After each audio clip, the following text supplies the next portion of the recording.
Bismillahirrahmanirrahim. Assalamualaikum warahmatullahi wabarakatuh teman-teman. Perkenalkan, kami dari kelompok 7 Manajemen Perencanaan Keuangan Syariah yang beranggotakan Iswan Maulana, Lucy Rustiana, Nur Aisyah Turido, Gusti Rizda Kamalia, dan Zahra Tunor. Di sini kami akan membahas tentang pengelolaan keuangan perusahaan. Apa itu pengelolaan keuangan perusahaan? Pengelolaan keuangan atau money management pada perusahaan merupakan suatu kegiatan pengelolaan dana dalam perusahaan yang dilakukan oleh seorang individu atau kelompok yang memiliki tujuan untuk memperoleh kesejahteraan keuangan. Adapun yang akan kami bahas dalam materi ini, yang pertama yaitu langkah-langkah perencanaan keuangan pada perusahaan, yang kedua analisis laporan keuangan perusahaan, dan yang ketiga rasio-rasio keuangan perusahaan. Yang pertama yaitu langkah-langkah perencanaan keuangan pada perusahaan. Adapun langkah-langkah mudah untuk membuat rencana keuangan, yang pertama yaitu hitung biaya yang dibutuhkan untuk mendirikan usaha sosial, yang terdiri dari biaya pendaftaran badan hukum untuk usaha sosial, biaya pembelian perlengkapan awal, dan biaya pembelian faktor produksi awal. Yang kedua, perkirakan keuntungan dan kerugian usaha sosial dengan cara membandingkan potensi pendapatan dari penjualan dengan biaya yang akan dikeluarkan, akan mencatat pendapatan setiap bulan selama setahun, kemudian juga mencatat biaya-biaya lainnya. Dan hitung besar presentasi keuntungan yang diinginkan dan mencoba modal penentuan harga. Langkah yang ketiga yaitu perkirakan arus kas usaha sosial. Dengan cara usaha sosial baru seringkali perlu dana untuk membangun kapasitas yang dibutuhkan untuk melayani pelanggan. Yang kedua, ada kemungkinan konsumen atau pelanggan akan mengutang. Yang ketiga, perbedaan pencatatan arus kas sangat mungkin terjadi. Langkah yang keempat yaitu perkirakan neraca keuangan usaha sosial, pembelian yang dilakukan dan biaya pendirian usaha sosial. Yang kedua, hasil dari laporan arus kas. Dan langkah yang kelima yaitu perkiraan balik modal. Adapun pembahasan yang kedua yaitu analisis laporan keuangan. Pengertian analisis laporan keuangan. Analisis laporan keuangan terdiri dari dua kata, yaitu analisis dan laporan keuangan. Kata analisis adalah memecahkan atau menguraikan sesuatu unit menjadi beberapa unit terkecil, sedangkan laporan keuangan adalah neraca, laba rugi, dan arus kas atau dana. Dan menurut Harahap, analisis laporan keuangan berarti menguraikan pos-pos laporan keuangan menjadi unit informasi yang lebih kecil dan melihat hubungannya yang bersifat signifikan atau yang mempunyai makna antara satu dengan yang lain, baik antara data kuantitatif maupun non-kuantitatif, dengan tujuan untuk mengetahui kondisi keuangan lebih dalam yang sangat penting dalam proses menghasilkan keputusan yang tepat. Tujuan analisis laporan keuangan. Tujuan analisis laporan keuangan yang dilakukan untuk beberapa periode adalah menganalisis antara pos-pos yang ada dalam satu laporan atau dapat pula dilakukan antara satu laporan dengan laporan yang lainnya.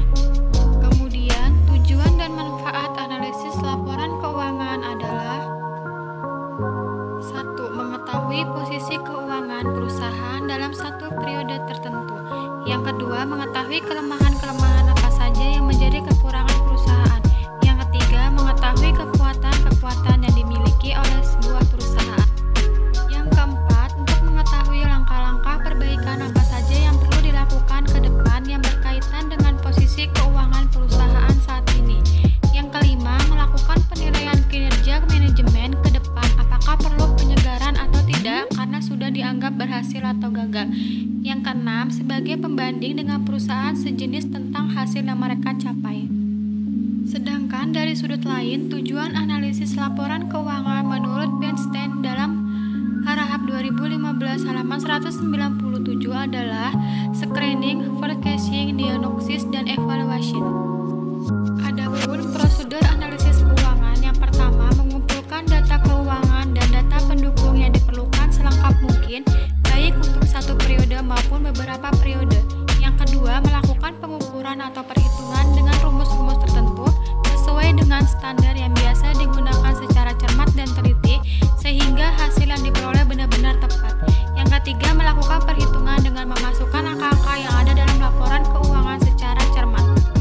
Yang keempat, memberikan interpretasi terhadap hasil perhitungan dan pengukuran yang telah dibuat.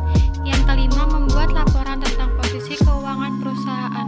Dan Dan yang keenam, memberikan rekomendasi yang dibutuhkan sehubung dengan analisis tersebut. Bentuk-bentuk dan teknik analisis dalam praktiknya. Terdapat dua macam metode analisis laporan keuangan yang biasa dipakai, yaitu analisis vertikal atau statis dan analisis horizontal ataupun dinamis. Adapun jenis-jenis teknik analisis laporan keuangan yang dapat dilakukan adalah sebagai berikut. Yang pertama, analisis perbandingan antara laporan keuangan. 2. Analisis tren. 3. Analisis persentase per komponen. 4. Analisis sumber dan penggunaan dana. Dan kelima, analisis sumber dan penggunaan kas. Yang keenam, analisis rasio. 7. Analisis kredit. 8. Analisis laba kotor. Dan 9. Analisis titik pulang atau titik impas atau break-even point. Materi yang selanjutnya yaitu rasio-rasio keuangan perusahaan. Rasio keuangan membantu manajer untuk mengukur progres atau kemajuan bisnis, yaitu dengan membandingkan kinerja keuangan perusahaan dari waktu ke waktu dan juga membandingkan bisnisnya dengan pesaing. 1. Laporan keuangan. Laporan keuangan merupakan media informasi yang digunakan oleh perusahaan yang bersangkutan untuk melaporkan keadaan dan posisi keuangannya kepada pihak-pihak yang berkepentingan, terutama bagi pihak kreditur, investor, dan pihak manajemen dari perusahaan itu sendiri.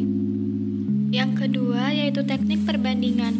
Ada dua perbandingan analisis rasio keuangan, yaitu dengan cara membandingkan rasio keuangan dari satu perusahaan tertentu dengan rasio-rasio keuangan yang sama dari perusahaan lain yang sejenis dalam waktu yang sama, dan dengan cara membandingkan rasio waktu-waktu tertentu dengan rasio dari waktu-waktu sebelumnya dari perusahaan yang sama. Cara ini akan memberikan informasi rasio dari waktu ke waktu sehingga bisa diketahui perkembangannya dan sebagai proyeksi masa yang akan datang. Yang ketiga yaitu rasio keuangan. Rasio keuangan terbagi menjadi 4 macam, yaitu rasio likuiditas, rasio solvabilitas,